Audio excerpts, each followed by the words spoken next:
మన ప్రభు అయిన యేసు క్రీస్తు నామంలో కూడి వచ్చిన ప్రతి ఒక్కరికి వందనాలు తెలుపుకుంటూ దేవుని యొక్క సన్నిధిలో దినమున మనతో మాట్లాడుతున్న మాటలను చాలా శ్రద్ధగా ఆలకిద్దామండి. దేవుని యొక్క సన్నిధిలో దేవుని యొక్క పరిశుద్ధ గ్రంథంలో మనం ఒక ప్రత్యేకమైన ఒక మనిషిని మనం జ్ఞాపకం చేసుకుందామండి. ఈ యొక్క వ్యక్తి మనుషుల యొక్క జీవితాలలో ఒక విశ్వాసము చేత నడిపించబడుతున్న స్థితిలో మనకి ఒక ప్రత్యేకమైన తండ్రిగా పిలువబడుతున్న వ్యక్తి ఈ యొక్క వ్యక్తి అబ్రహాం.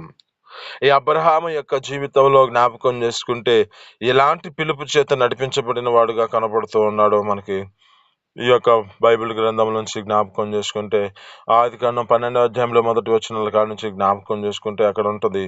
ఏమంటున్నాడంటే ఆయనని స్వదేశమును విడిచిపెట్టమంటున్నాడు. ఆయన ప్రాంతమును విడిచిపెట్టి నీకు కలిగిన బంధువులని, నీకు కలిగిన ఆ యొక్క తల్లిదండ్రులని విడిచిపెట్టి నేను చూపించిన మార్గాన్ని వెళ్ళమంటున్నాడు. అంటే ఇక్కడ ఉన్న ఈ స్థితిని జ్ఞాపకం చేసుకుంటే ఈ యొక్క వ్యక్తి ఒక విగ్రహాలు అమ్ముకుంటున్న వ్యక్తిగా కనపడుతున్న వాడిగా ఉన్న ఇతని జీవితంలో ఆ యొక్క విగ్రహములను వారి జీవితాలలో ఆరాధించే పరిస్థితిలో ఉన్న వారిగా కనపడుతున్న స్థితిలో ఉన్న దేవుని యొక్క పిలుపు చేత తన జీవితంలో దేవుని సన్నిధికి తన యొక్క స్థితిని బట్టి ఏ పిలుపు చేత నడిపించబడ్డాడో అంటే అక్కడ తన జీవితంలో ఆ పిలుపు పిలిచినప్పుడు తన యొక్క స్థితిని బట్టి ఆ దేశమును, బంధువులని, ఆ ప్రాంతాన్ని విడిచిపెట్టి ఆయన చూపించిన మార్గాన వెళ్ళిపోతున్నవాడిగా కనబడుతున్నాడు. అంటే ఇక్కడ ఈ యొక్క వ్యక్తిని జ్ఞాపకం చేసుకుంటే ఈ యొక్క వ్యక్తి ప్రత్యేకమైన స్థితిలో ఈ యొక్క వ్యక్తికి ఒక గొప్ప పేరు చేత పిలువబడుతున్న వాడిగా కనబడుతూ ఉంటాడు. విశ్వాసులకు తండ్రి, దేవునితో స్నేహం చేసిన వ్యక్తిగా కనబడుతూ ఉంటాడు. అంటే ఇతడు దేవునికి స్నేహితుడిగా కనబడుతున్న స్థితి కనబడుతుంది. విశ్వాసులకు ఒక మాదిరికరంగా చూపించవలసిన వాడిగా కనబడుతూ ఉన్నాడు. అంటే ఈ యొక్క అబ్రహాము యొక్క జీవితంలో ఏ స్థితిలో నడిపించబడ్డాడో అదే జీవితాన్ని మనం కూడా కలిగి మనం వెంబడించిన వారిగా మనం మార్చబడాలి. అంటే ఈ అబ్రహాము యొక్క స్థితిని జ్ఞాపకం చేసుకుంటే అబ్రహాము దేవుని నమ్మెను, అది అతనికి నీతిగా ఎంచబడింది అంట.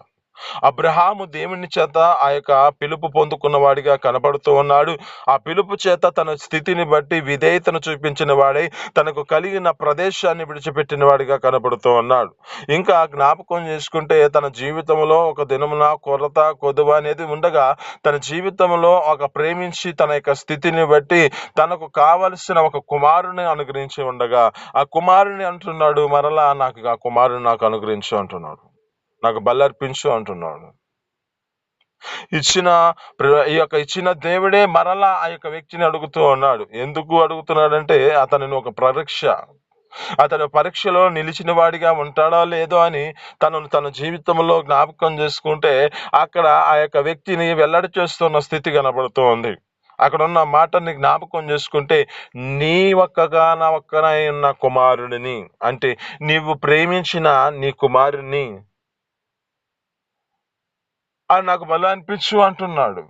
అంటే ఇక్కడున్న స్థితిని గుర్తు చేసుకుంటే అబ్రహాము పిలుపులో ఒక ప్రత్యేకమైన పిలుపు చేత పిలుచుకున్న ఈ స్థితిని బట్టి అతడు తన జీవితంలో తనకు కలిగిన కుమారుడు వచ్చిన సమమున అతని జీవితంలో ఏ స్థితిలో ఉన్నాడు అంటే ఇతడు దేవుణ్ణి ప్రేమిస్తున్నాడా లేదా అని దేవుడు ఆ వ్యక్తిని ఒక ప్రత్యేకమైన రీతిలో ఆ వ్యక్తితో మాట్లాడుతూ ఉన్నాడు. ఎందుకని అంటే ఇతడికి తర్వాత ఒక కుమారుడు కనిగాడు, ఈ కుమారుడు ఇంకా ఎక్కువ ప్రేమించేవాడుగా ఉంటాడేమో అని దేవుడు ఆ వ్యక్తిని ఒక పరీక్షతో ఆ యొక్క వ్యక్తిని మాట్లాడుతున్న స్థితి కనబడుతుంది. అక్కడ ఉన్న మాటను బట్టి అంటున్నాడు, నీవు దేవునికి భయపడిన వాడవి అంటున్నాడు. అంటే ఇతడు దేవునిని వెంబడించిన వ్యక్తి కనుక ఇక్కడ ఉన్న మాటలను జ్ఞాపకం చేసుకుంటే మనిషి యొక్క జీవితంలో ఏ స్థితిలో కలిగి ఉంటారంటే ఎప్పుడైనా కొదువై ఉంటేనేమో దేవుడిని వెంబడిస్తూ తమ జీవితాలలో మొరపెట్టుతూ ఉంటారు. ఈ మొరపెట్టిన దానిని బట్టి వారికి కలిగిన స్థితిని బట్టి వారు ఏం చేస్తూ ఉంటారంటే దేవుడిని పక్కన పెట్టేసి దేవుణ్ణి ప్రేమించలేని స్థితిలో కనబడుతూ ఉంటారు. ఇక వారికి కలిగిన దాన్ని ప్రేమించుకుంటూ, అది కుమారులే కానీ, అది ఉద్యోగపరమే కానీ, అది ఇంకా లోకపరములో ఏది కావాలో అది వారి జీవితాలలో అనుకరించినప్పుడు ఏం చేస్తూ ఉంటారంటే వాటిని ప్రేమిస్తూ ఉంటారు. కానీ దేవుని సన్నిధిలో ఆ దేవుడిని ప్రేమించేవారిగా నడిపించబడేవారిగా కనబడుతున్న స్థితి కనబడదు. కానీ ఇక్కడున్న అబ్రహాము యొక్క జీవితంలో అబ్రహాము యొక్క స్థితిని బట్టి ఒక ప్రత్యేకమైన జీవితం యొక్క వ్యక్తి జీవితం.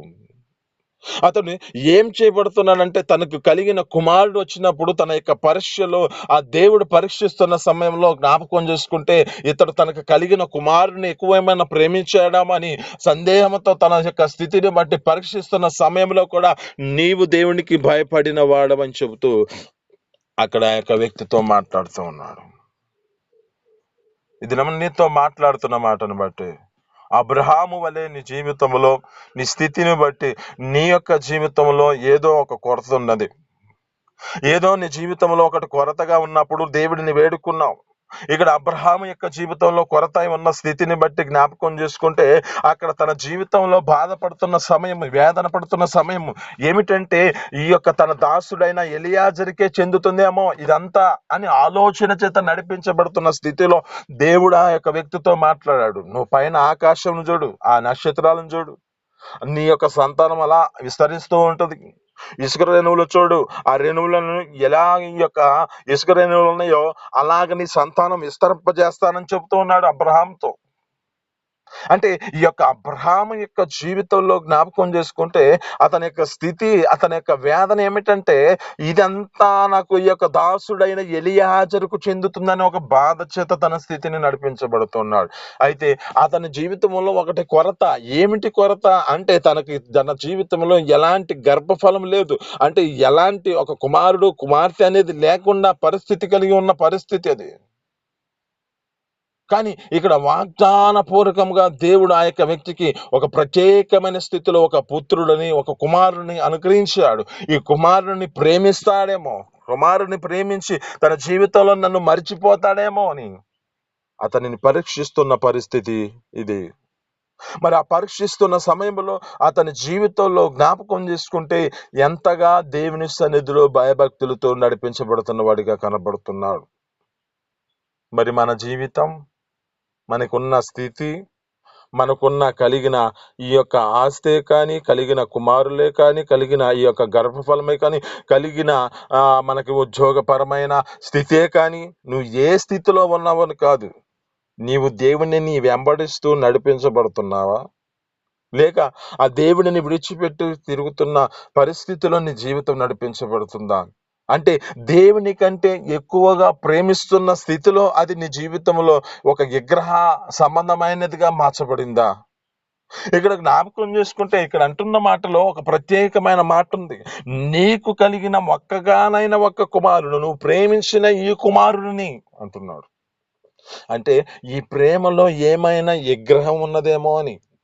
అది ఉద్యోగమే కానీ, అది కుమారులే కానీ, ఇంకా లోకపరమైన వాటిలో ఏదైనా నీ జీవితంలో వాటిని ప్రేమిస్తే అది నీకు విగ్రహమే. అందుకే ఇక్కడున్న మాటని జ్ఞాపకం చేసుకుంటే అక్కడ ప్రత్యేకమైన మాట మన జీవితాలలో మన యొక్క స్థితిని గుర్తు చేస్తుంది. మనము దేవుడిని వెంబడిస్తున్నామా? ఆ దేవుడిని వేడుకుంటున్నామా? ఆ దేవుని సన్నిధిలో మన జీవితాలు వేడుకున్న దాన్ని బట్టి అది అనుగ్రహించినప్పుడు దేవుని సన్నిధిలో నువ్వు ఆ స్థితిలో, ఆ యొక్క స్థితిని బట్టి దేవుని సన్నిధిలో నిలబడి జీవించగలుగుతున్నావా, లేక దేవుడిని విడిచిపెట్టి తిరుగుతూ నీ స్థితిని బట్టి నీకు ఇచ్చిన వాటిలో, నీకు కలిగిన వాటిని ప్రేమించుకున్న స్థితిలో నడిపించబడుతున్నావా? దేవుని ఎదుటికి వచ్చావు. ఆ దేవుని సన్నిధిలోనికి వచ్చిన నీ జీవితంలో ఒక ప్రత్యేకమైన పిలుపు చేత నిన్ను పిలుచుకున్నాడు. ఆ పిలుపులో నీ జీవితాన్ని బట్టి ఎంతోగానో నిన్ను ఆశీర్వదించాడు. ఆశీర్వదించిన స్థితిని బట్టి ఇంకా నీకు కొరత ఉన్న దానిని కూడా గమనించాడు. ఆ కొరత ఉన్న దాన్ని కూడా గమనించి నీకు కొరతగా ఉండకూడదని దేవుడు నీకు అది అనుగ్రహించాడు. అనుగ్రహించిన స్థితిలో నీవు ఆయనని వెంబడిస్తూ వేడుకుంటూ ఆ యొక్క దేవుని సన్నిధిలో ఆయనను స్తుతించే విధంగా నువ్వు మార్చబడుతున్నావా, లేక ఆ స్తుతించటంలో నీ ఆసక్తి తగ్గిపోయిందా? ఇది మనతో మాట్లాడుతున్న మాటను బట్టి ప్రత్యేకమైన మాట ఏమిటంటే, అబ్రహాము యొక్క జీవితంలో మనకి ప్రత్యేకమైన వాడిగా కనబడుతూ ఉంటాడు. ఈ శ్వాసములకు తండ్రిగా మార్చబడిన వాడు, ఇతడు దేవుని యొక్క స్నేహితుడిగా పిలువబడుతున్న వాడిగా కనబడుతున్నాడు. అంటే ఇతడు ఈ శ్వాసములో నిలిచి ఉన్నాడు.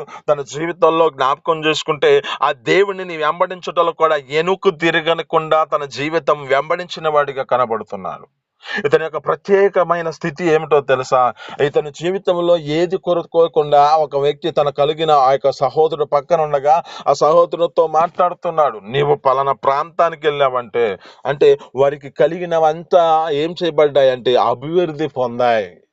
మనం జ్ఞాపకం చేసుకుంటే పిలిచిన పిలుపులో కొన్ని దినాలు గడిచిపోయిన తర్వాత ఇక్కడ ఇతనితో పాటు ఎవరు బయలుదేరారు అంటే అబ్రహాముతో పాటు లోతు గారు బయలుదేరారు.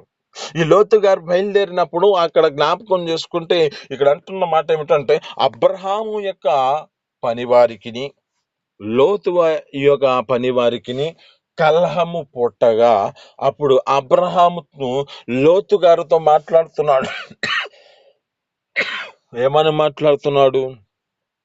మనం ఈ విధంగా కలిసి ఉండటం బట్టి మన జీవితాలలో మనకి కలిగినవన్నీ అభివృద్ధి పొందాయి కనుక మనం ఇలా కలిసి ఉండట మనకి మంచిది కాదు. కానీ ఎందుకంటే ఇలాంటి విరోధ భావాలు కలహాలు పుడుతున్న పరిస్థితి ఉన్నది కనుక నీవు పలానా ప్రాంతానికి వెళ్తానంటే నువ్వు ఒక ప్రాంతం నీకు చూపించిన మార్గంలో నీవు ఈ వైపుకి వెళ్తానంటే నేను ఈ వైపుకి వెళ్తాను, లేదా ఈ వైపుకి వెళ్తానంటే ఈ వైపుకి వెళ్తానని చెప్పి అబ్రహాము లోతు గారితో మాట్లాడుతూ ఉన్నాడు.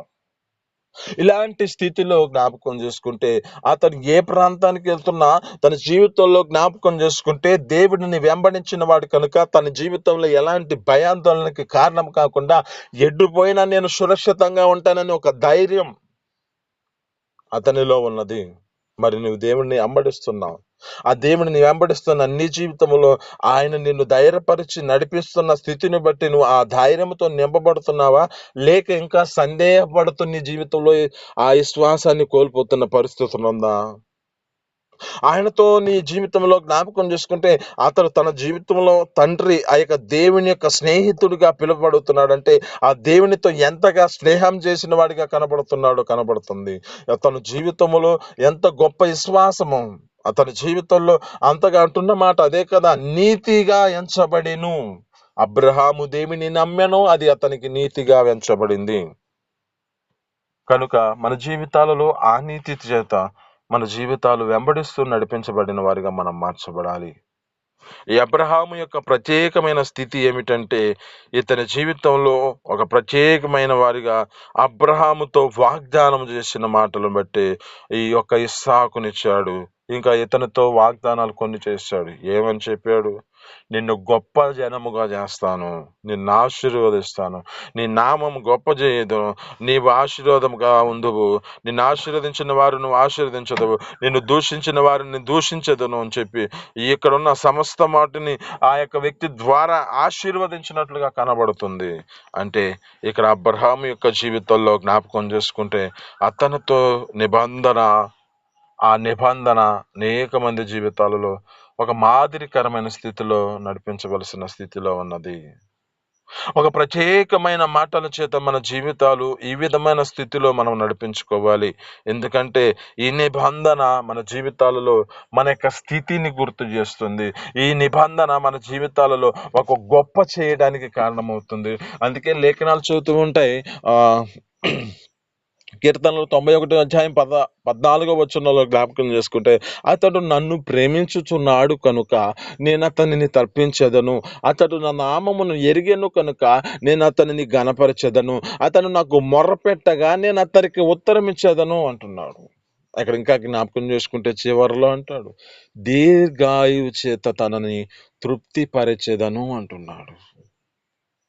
ఇదంతా ఎలా కలుగుతుంది అంటే ఆయన సన్నిధిలో వెంబడించుంటున్న దానిని బట్టి, నీకు కలిగిన దానిని బట్టి నువ్వు అతిశయపడుతున్న స్థితిలో ఉన్నావేమో, నీవు నీ జీవితంలో ఇచ్చిన దేవుడిని నువ్వు మర్చిపోతున్న పరిస్థితిలో ఉన్నావేమో. ఒకసారి నీ జీవితంలో గుర్తు చేసుకో, ఆయన మనకిచ్చిన వాటిని బట్టి మనం ఆయన స్తుతించేవారుగా మార్చబడాలి. ఆయనను మర్చిపోకుండా ఆయన సన్నిధిలో మన జీవితాలను కృతజ్ఞతాపూర్వకమైన స్థితిలో నడిపించబడాలి. కానీ ఆయనని ఇచ్చిన వాటిని మనం మన జీవితాల్లో ప్రేమించే స్థితిలో ఉన్నామేమో. ఇది నీతో మాట్లాడుతున్న మాటలను బట్టి ఆ ప్రత్యేకమైన మాటలో మన జీవితాలు విగ్రహముగా మనం ఏది చేసుకోవద్దు. విగ్రహముగా ఈ లోకములో ఉన్న దానిని మనం ఏది చేసుకోకుండా ఆ యొక్క దేవుడైన ప్రభువైన యేసుక్రీస్తుని మనం వెంబడించేవారుగా మార్చబడదుము గాక. ఈ మాటలు మీ నికుడిలో దీవించి ఫలించును గాక. చిన్ని ప్రార్థన. పరిశుద్ధుల జీవాధిపతి ఆశ్చర్యకరుడ మహోన్నతుడానికి స్తోత్రాలు. మీ అపారమైన ప్రేమ చేత నా తండ్రి యొక్క ఉదయకాలం మాతో మాట్లాడిన మాటలు బట్టి నీ స్తోత్రాలు. అయ్యా ప్రత్యేకంగా అబ్రహామును గుర్తు చేశారు. అబ్రహాము యొక్క జీవితాన్ని గుర్తు చేసిన దాన్ని బట్టి నీ స్తోత్రాలు. అయ్యా నా తండ్రి అబ్రహామును తండ్రి తన యొక్క స్వదేశాన్ని విడిచిపెట్టాడు, తన యొక్క అయా ప్రాంతాన్ని విడిచిపెట్టాడు, తనకు కలిగిన అయా బంధువులని నా తండ్రి స్నేహితులను, తనకు కలిగిన అయా నా తండ్రి రక్త సంబంధికులందరినీ విడిచిపెట్టి నా తండ్రి నిన్ను వెంబడించి ఉన్నాడు.